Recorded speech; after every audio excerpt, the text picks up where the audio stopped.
guys, Nary here from Drake Wing Gamers. So if you know me on Twitter, the Gaming Dragon. Today I'm coming back at you to the Let's Play episode of Lyre.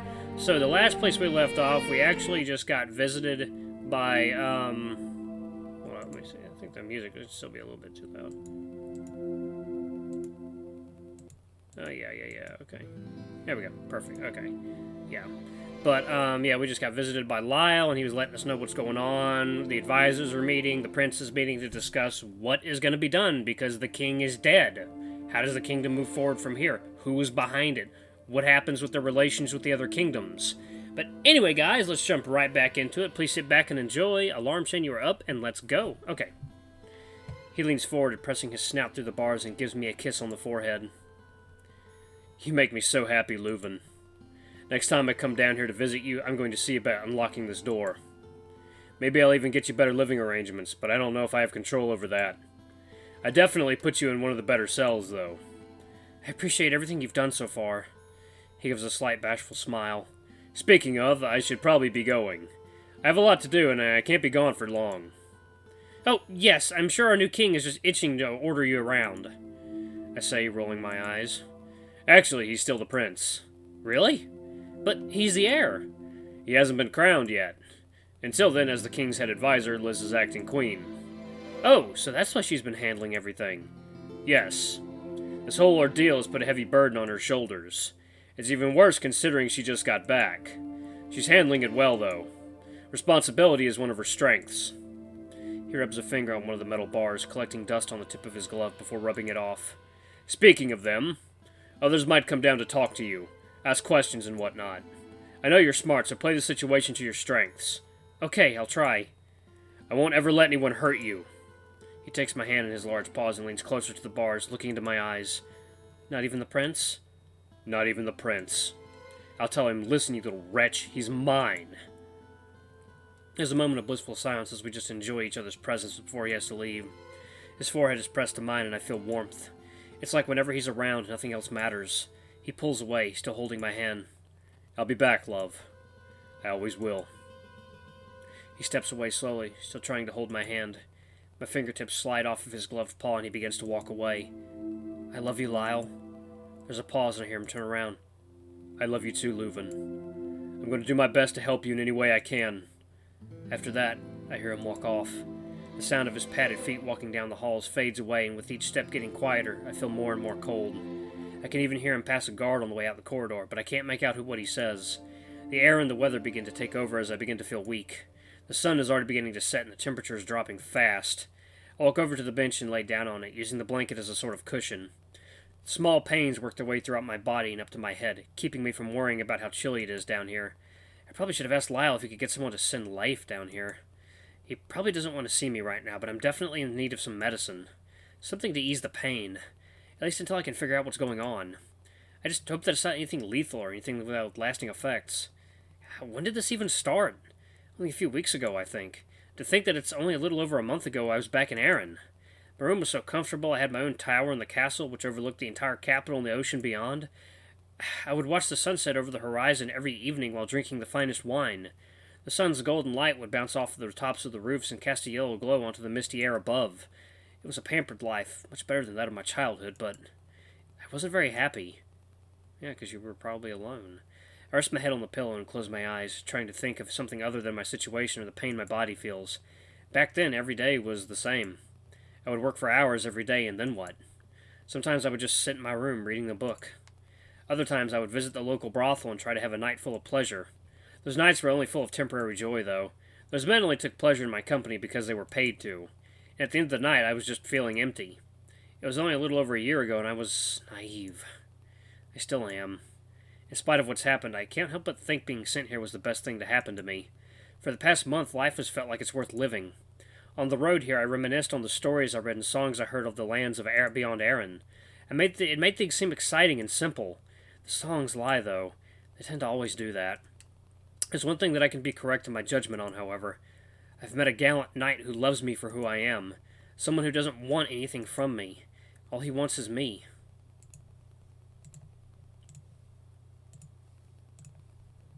And I love him. But I can't fully rely on him to resolve this predicament I'm in, as much as I wish I could. I'll need to be able to find my own way out of this situation when the time comes. I need to play this smart. I lay there for what feels like a few more minutes with my mind jumping between thoughts. The pain in my head isn't going away either, as the time passes faster and faster. In fact, it's getting worse. Having my eyes closed at this point just hurts, so I open them. The sun has set over the mountains. Its rays shining into the sky above are just barely visible. The moon is already high among the stars, and I watch a small flurries of snow drift in through the window. Moonlight reflects through the snow, making each piece sparkle and glitter like stars. They land in a puddle on the ground and melt into the rest of the muddy water. For some reason, this visual fills me with a sense of sadness. I considered covering up the barred window with a blanket to allow for better sleep tonight, but I don't have anything to hang it up with. I don't even have the desire to sleep anyway. The last thing I need is to slowly lose my sanity in this cell after having more nightmares. Oh, shit. Oh! Well, it is Pride Month. It's Rainbow. It is Pride Month. It's rainbow time! Ah! Another sharp pain surges through my body like lightning, causing me to sit up. A distorted, violent image flashes across my vision. My heart is racing, and despite the cold, I can feel myself sweating. There it is again. Standing up after another bolt of pain causes me to panic. Something must be terribly wrong. I have to call for help. There should be a guard at the end of the... Am I finally getting through? Great heavens above, that took years. I stop in my tracks and my eyes widen. At first I think that someone's outside of my cell talking to me, but... Hello? Nobody's there. The voice sounded as if it was echoing in my head. My body finishes tensing up and I feel the chill run down my spine. Am I dreaming? No, this isn't a dream. There's just something about it that feels different. It feels strange. Another horrible shock of pain slithers throughout my nerves, this time causing me to collapse onto the bench, similar to last night. My vision is slowly fading, but so does everything else. The sound of wind, the smell of the musty cell. All my senses have been shut down. Am I dying? Am I dead? No. I am entirely sure that if I was dead, either something or nothing would have happened by now. Right now, I'm just floating. If this was the afterlife, being trapped alone with my thoughts would surely send me over the edge. I must be dreaming again. But nothing's happening. For the briefest moment, I feel and think nothing. It's pure bliss. Uh-oh. Uh-oh. Music is ramping up. Something's about to happen. The light! Suddenly, my vision is flooded with bright colors. A vortex spirals ahead of me, spinning rapidly and constantly changing. It's the warp! There are colors that I've never even seen before. Wind blows in my face and causes my clothes and hair to flow behind me in a chaotic fashion. What the hell is going on? Usually my dreams aren't this crazy. I look down at the ground and realize there isn't any, which causes me to fall to my knees in shock. Whatever I'm standing on seems like a thin sheet of glass, but it's too perfect to be anything like that. It's as smooth as silk and seems to run like water. A shimmering mist flies out from behind me where my legs touch the ground. It's not unlike how a ship leaves a wake as it cuts through water. My hand presses into the glass firmly and it feels cold. It's not painful, though, and no matter how hard I press my hands into it, they won't sink beneath the surface. I consider this a good thing, though, because on the other side is a chasm of spiraling colors. I slowly get up to stand on my feet. The wind is howling in my ears, and there's a bright light up ahead, so bright that it hurts to look at. Along with the sound of the wind is echoing voices and noises. Some sounds that are familiar, others that I've never even heard before. Bright embers that resemble stars float down from above and fly behind me at high speed.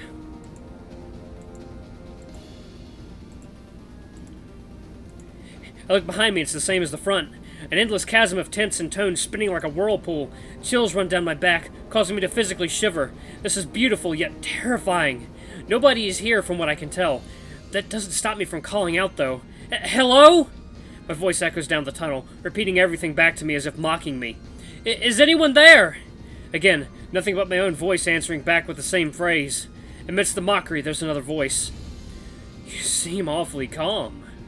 Usually most spend their first few moments either throwing up or shouting into the void with terror. It's that voice again. Where are you? Over here. Whoa, what the fuck? Yep, void creature. I turn to face forward and I have to strain my neck to look up. Before me stands a creature of large size, shrouded in bright, viridescent flames. I alone would have to stand on Lyle's shoulders in order to be at eye level with them. Their fur is also shrouded in a natural dark shadow, completely unaffected by the blaze of flames behind them. Each tuft shines and refracts in the light like a perfectly polished piece of flint, with teal sparks flying off. It's a mesmerizing and terrifying sight. I sense a powerful energy coming off of them. 6 arms come out from their upper torso, each one looking different from the last. Not only that, but there's also 2 tails. Their teal eyes pierce into my soul, but have a soft look to them. The last thing I notice is a shimmering green crease running across their pectoral, along with the glowing crest of Tigran on their belly. This part never changes, though. Are you done staring? Their voice is masculine and strong, but has a mellow tone to it, not as threatening as their physical appearance. You'll have to forgive me. I am finding it very hard not to.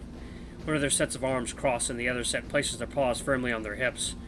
You're not the first. All is forgiven.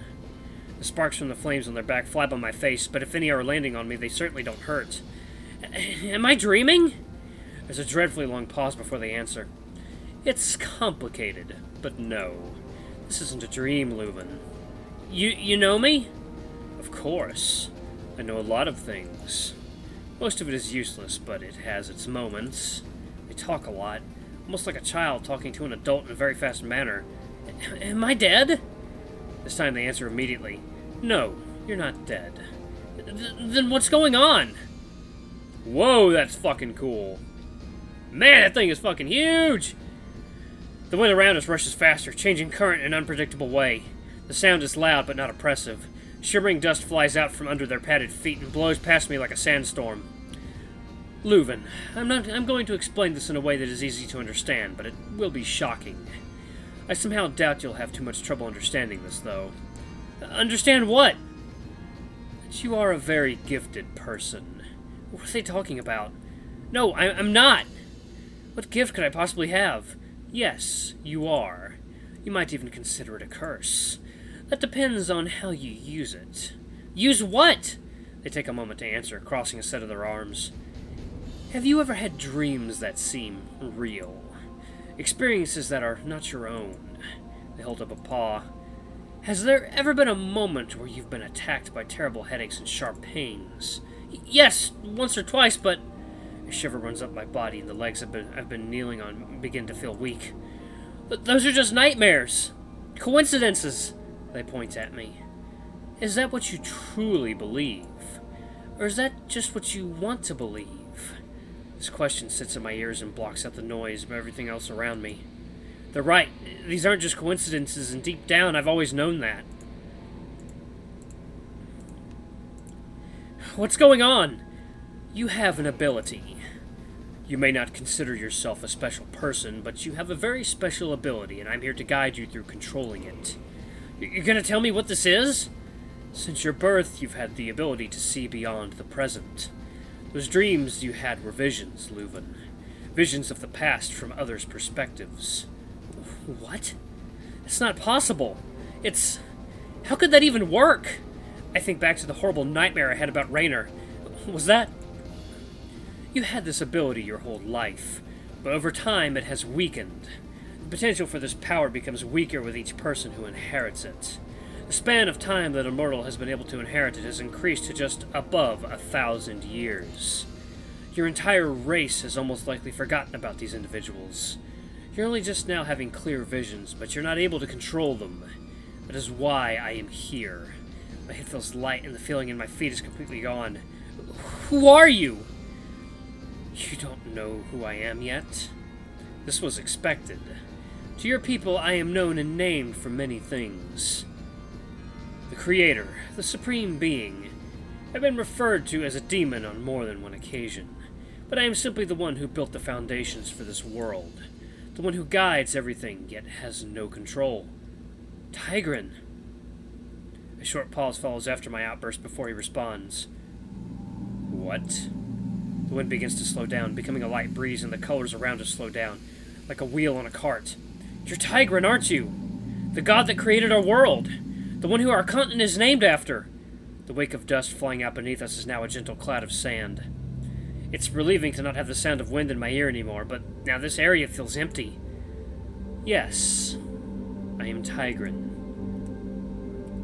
I am the god of your world, but here I am just a guide. You hold almost as much power here as I do. In this form you've taken, it's a trick? Oh, whoa! Wow, you're an odd-looking critter. A trick of the light. Before me now stands a tiger, vibrant and strong with glowing green eyes. They're not just a tiger, though. Their form is made up of 3 different animals from what I can tell. The second animal is sort of a reptile. It looks like a snake from the tail, but I could be wrong. The last animal is a bird. Large winged hands that are as yellow as honey sprout from beneath their other set of arms. They're completely naked, but have no reproductive organs. How did you know I was your god? Most don't figure it out that fast, especially not the non-religious ones. I haven't been to a place of worship in years, but I remember your form being that of a chimera. I also recognize the symbol on your torso. I say this lightly, pointing to the triangle on their belly. Interesting. And I thought you weren't able to keep a level head in dire situations. He chuckles to himself, each belt booming throughout the cavern. It just came to me, I suppose. Now, if it's okay, I would like to take up more of your time by asking some more questions. Time doesn't pass here. Well, for me it doesn't, but if you come here unconscious, then it will. So I am asleep. Is this the heavens, afterlife? They shake their head. No. The afterlife is a completely different ordeal. Something I won't explain to you. It would end up being a burden. They raise a hand. This is your mind's eye. The place where you can transcend time and body. They gesture around with their arms. It's your sanctuary. My sanctuary? Why is it so calm now? It is yours. It will react to your emotions and your thoughts. I study the way the walls of this tunnel move slowly, almost as if they're barely moving at all. I never see it get this calm this fast. I walk up to one of the curved walls of the chasm and run my fingers along the side. They cut into the wall, and on the other side is more layers of light. Dust flies off my hand, and my hand similar to the floor. I've had a lot of stress about lately. I'm all out of room in my mind to fret about this, especially since I still don't know what this means for me yet. He puts on a quizzical look. What this means for you? I know you're doing your best to explain this, but it's a lot to take in. Along with that, my mind tends to wander a lot. That's okay. This isn't something that you could comprehend in a day. Not only that, but I'm a bit restricted. Restricted? They raise a hand to their chest and run a finger along the glowing scar.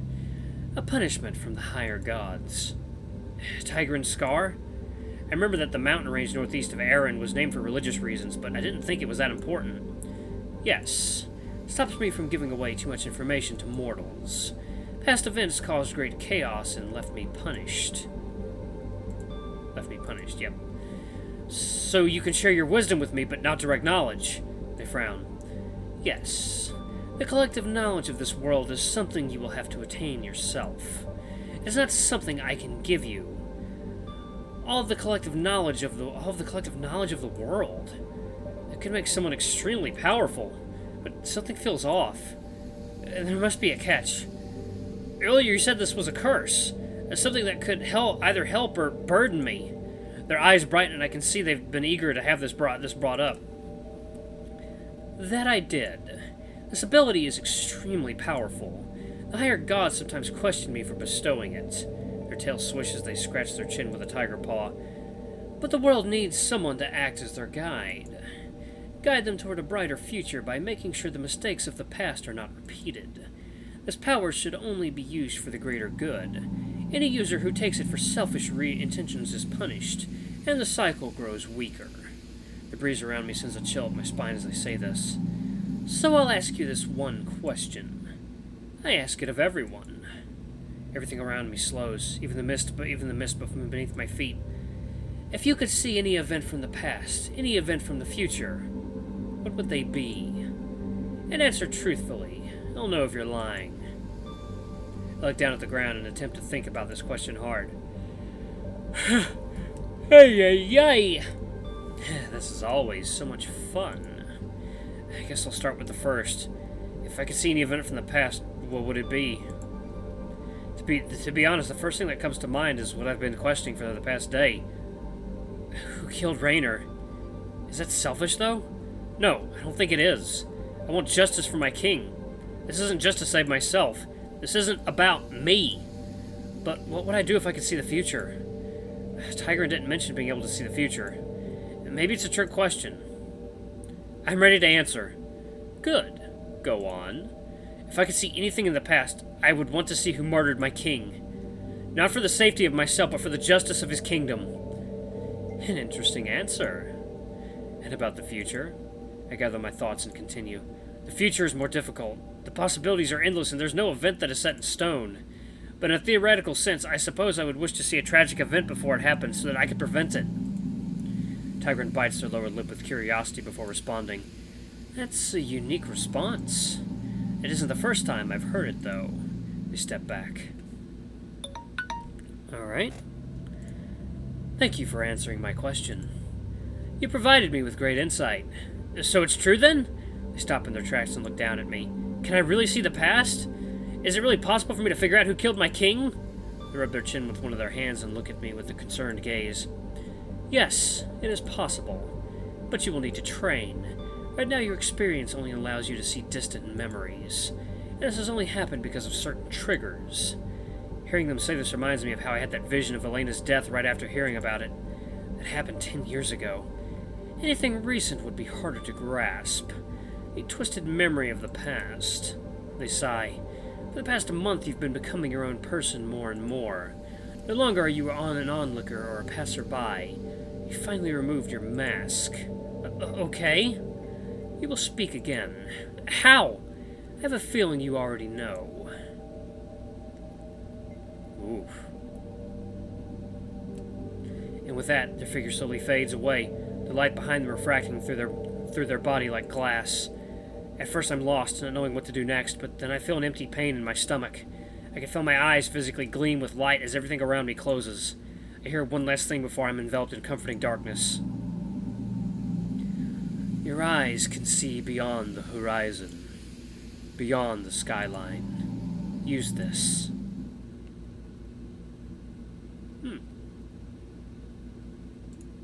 I am going to pause it right here. That was fucking cool. Guys, we met a god. Not only that, the very god that created our world. That's so cool. And we have a power. Oh, man. Oh, we're going to do some detective work. Oh, I love it. Ah, this is like a medieval fantasy detective visual novel. Oh, God, it's so cool. Anyway, guys, thank you so much for watching. Don't forget to like, comment, subscribe, ring that notification bell. Leave a super thanks if you can. It always helps. Until the next time, I love you all. I'll see you in the next video. Bye-bye!